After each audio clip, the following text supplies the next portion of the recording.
seperti apa nih? Oke, selamat malam. Saya Dr. Firman Chandra. Saya pengajar di beberapa universitas dan saya juga advokat pengacara. Kasus pidana itu harus dilihat integrated justice system terlebih dahulu dan KUHP dulu. Kemudian baru dilihat pertimbangan majelis hakim apakah sesuai dengan fakta persidangan atau tidak. Jadi hukum kita itu menganut persis seperti yang namanya di negara Belanda ataupun Perancis, Eropa Continental Justice System. Jadi semua penyidikan tindak pidana itu dimulai dari sebuah laporan.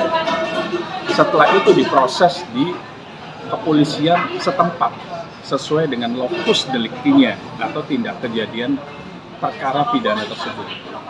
Kalau diproses di Surabaya, pengadilan Surabaya, berarti penyelidikannya oleh kepolisian kota Surabaya dan atau Polda Jawa Timur. Dipanggil semua yang mengetahui kejadian ini. Akhirnya kasus ini ditingkatkan tahap 2 dari kepolisian ke kejaksaan. Kalau Polda berarti kejaksaan tinggi, kalau Polres berarti kejaksaan negeri. Singkat kata, setelah tahap 2, jaksa penuntut umum itu membuat namanya dakwaan, surat dakwaan.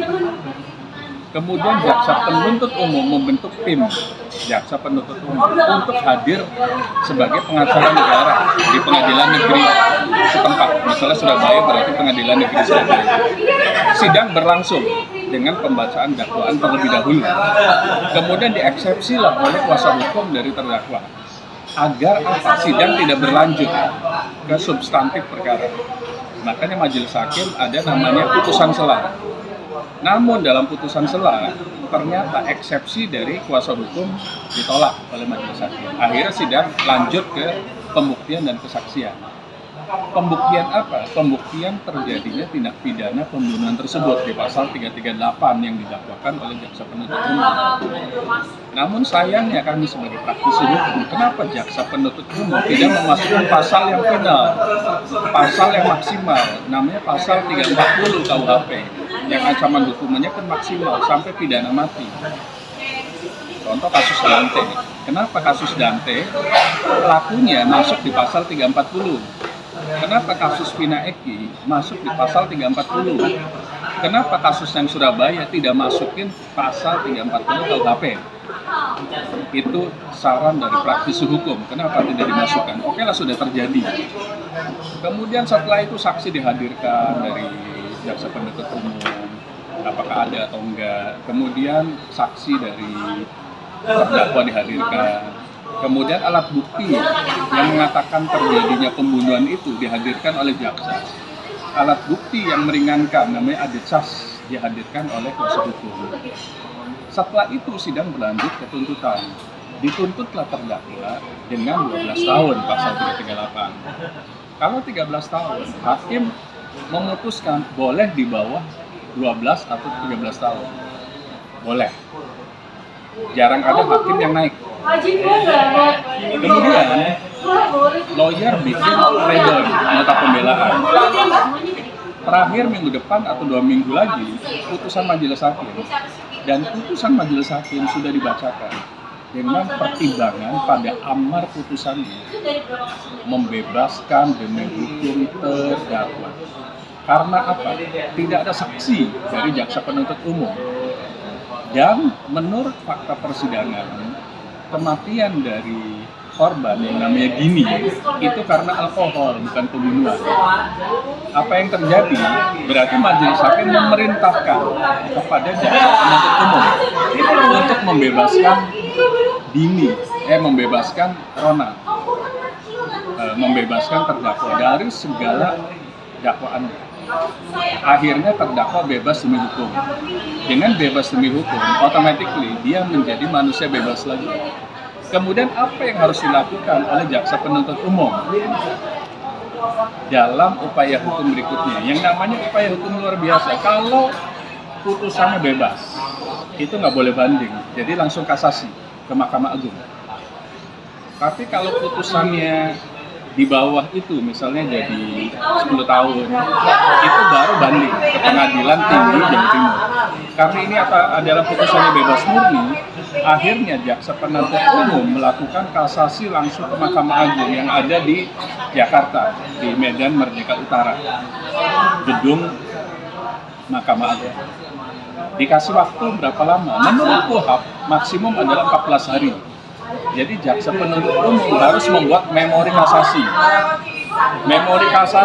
ke Mahkamah Agung, melewati Pengadilan Negeri tingkat pertama. Jadi tidak dikirimkan langsung ke Mahkamah Agung memori kasasi tadi, tapi dikirimkan ke Pengadilan Negeri Surabaya sebagai pengadilan yang mensidangkan kasus tersebut. Kemudian kuasa hukum akan membuat namanya kontra memori kasasi, dikirimkan juga ke Pengadilan Negeri Surabaya yang menyidangkan pertama kali. Setelah itu dibandel oleh Panmud Pidana, Panitia Muda Pidana. Semua berkas permohonan registrasi, memori kasasi, dan kontra memori kasasi dikirimkan ke Mahkamah Agung. Dari Mahkamah Agung dibentuk panel majelis hakim yang terdiri dari 3 orang dari Kamar Pidana. Setelah terbentuk majelis hakim, itu akan disidangkan tertutup, tidak dibuka ke umum, karena sidang terbuka hanya ada di Pengadilan Negeri. Nah, apakah majelis hakim agung tadi memutuskan sama dengan putusan Pengadilan Negeri atau menolak? Kita tunggu di situ. Jadi saran kami sebagai praktisi hukum, lupakan putusan yang kemarin, jadikan pembelajaran, buat memori kasasi yang sebaik-baiknya, komprehensif. Kalau memang ada bukti baru, kehilafan atau alat bukti yang belum dihadirkan atau saksi yang belum dihadirkan, hadirkan di kasasi dalam bentuk tertulis karena tidak ada sidang. Jadi kawal kasus ini agar putusannya menolak putusan Pengadilan Negeri. Kalau tidak membuat memori kasasi yang komprehensif dan akademik analisis yuridisnya, bisa jadi putusannya akan mengabulkan putusan Pengadilan Negeri. Jadi disinilah jaksa penuntut umum Surabaya, Kejaksaan Negeri dan Kejati dari Jawa Timur harus menggunakan waktu yang sempit ini untuk membuat naskah akademik memori kasasi yang komprehensif dari A sampai Z, sehingga bisa mempengaruhi majelis hakim kasasi untuk menerima memori kasasi dari jaksa penuntut umum. Jangan sampai kalah dengan kontra memori kasasi dari kuasa hukumnya terdakwa. Itu yang penting. Oke, artinya jaksa masih punya kesempatan untuk kembali menahan si Ronald Tanur ini. Dan abang sendiri seperti apa ketika ini kan orang semua mengecam bahwa hakim yang tidak punya hati nurani dan menciderai keadilan, tapi ternyata justru yang ada di kelemahan jaksa karena salah atau tidak tepat mengajukan mempasalkan. Pertama, kalau saya lihat, kita tidak boleh menyalahkan siapa-siapa dulu. Dalam Eropa kontinental, bukti material itu penting. Makanya tadi saya sampaikan, memori kasasi dari jaksa penuntut umum itu harus komprehensif. Yang belum dihadirkan, apakah alat bukti yang namanya dokumen, CCTV, mungkin alat bukti HP, kemudian alat bukti email, dan lain-lain, hadirkan. Kemudian kalau saksi belum dihadirkan, masukkan di situ sebagai kesaksian. Tentunya harus di bawah sumpah. Kalau bisa masukin sebagai lampiran di situ. Jadi supaya memori kasasi ini sangat komprehensif. Jangan sampai kalah oleh kontra memori kasasinya dari kuasa hukum terdakwa. Nah, tinggal nanti kita tunggu putusan majelis hakim kasasi. Apakah mengapprove memori kasasi dari jaksa penuntut umum atau menolak? Kalau menolak berarti terdakwa tetap bebas demi hukum. Dan satu lagi, jaksa tidak boleh melakukan peninjauan kembali. artinya ini adalah upaya hukum terakhir dari jaksa penuntut umum. Kalau ini kalah, kalau ini tidak di-approve, memori kasasi dari jaksa penuntut umum, berarti terdakwa bebas selamanya karena tidak terbukti. Yang boleh melakukan PK hanya kuasa hukum, terpidana, dan keluarga. Jaksa penuntut umum tidak bisa melakukan peninjauan kembali, makanya ini harus disusun sangat akademis dan komprehensif serta meyakinkan majelis hakim kasasi. Oke, berarti keputusan semua ada di tangan jaksa penuntut umum karena pihak keluarga pengacara dalam hal ini untuk kasasi tidak dilibatkan. Semua putusan ujungnya adalah majelis hakim kasasi. Namun kalau jaksa penuntut umum pengen komprehensif, itu harus dibuat naskah akademis yang luar biasa dengan waktu yang 14 hari. Ini berapa hari lagi nih batas deadline untuk memasukkan memori kasasi. Jadi betul-betul kalau bisa memori kasasi ini dibuat sangat akademis sesuai dengan fakta persidangan dan tambahan bukti-bukti barunya. Karena jaksa penuntut umum tidak bisa melakukan yang namanya peninjauan kembali, upaya hukum luar biasa. Dia terakhir hanya kasasi jaksa penuntut umum. Jadi gunakan waktunya untuk membuat memori kasasi yang sesuai dengan fakta persidangan, tambahan bukti, dan sangat akademis. Sehingga bisa meyakinkan majelis hakim kasasi agar memori kasasi dari jaksa penuntut umum dikabulkan. Artinya ketika dia tidak melakukan itu berarti ingkrah putusan itu ya Bang, dalam waktu 14 hari gitu ya? Kalau dia tidak kasasi selesai, berarti ingkrah ya?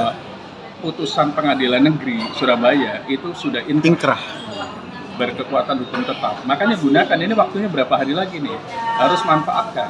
Bila perlu 24 jam untuk bikin memori kasasi. Oke. Bang, ini ada juga dari Komisi Yudisial yang berinisiatif akan investigasi memeriksa hakim yang memutus Ronald Tanur kemarin karena dianggap telah membuat ramai di publik dan diduga mencederai keadilan. Itu seperti apa, Bang? Tupoksi dari Komisi Yudisial itu adalah pengawas etik dari majelis hakim. Di kepolisian namanya Propam, di kejaksaan namanya Komjak. Dia harus turun. Apakah ada dugaan pelanggaran etik dari majelis hakim yang menyidangkan di pengadilan tingkat pertama? Namun itu tidak akan berpengaruh terhadap putusan kasasi majelis hakim agung.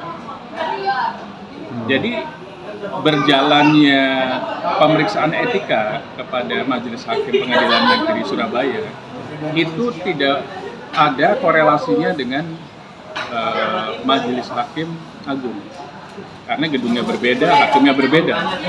Yang sekarang paling penting adalah jaksa penuntut umum bagaimana caranya membuat memori kasasi yang sesuai dengan fakta persidangan ditambahkan dengan alat bukti lainnya yang menguatkan bahwa itu betul terjadi pembunuhan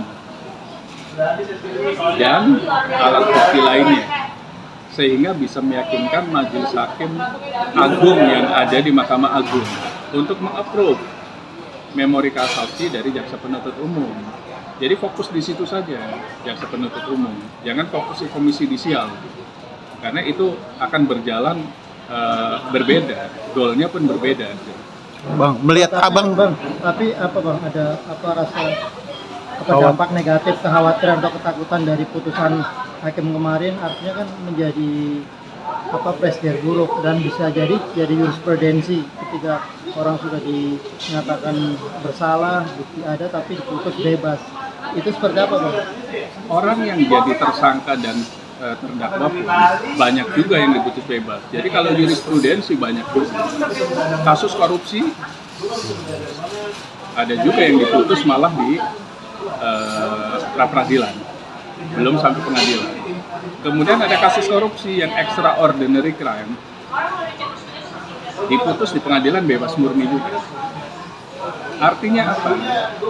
Harusnya pada saat menanganin kasus ini penyidik dan jaksa penuntut umum sudah melihat bahwa kasus ini akan menjadi apa, termasuk memasukkan pasal yang paling berat, itu yang paling penting.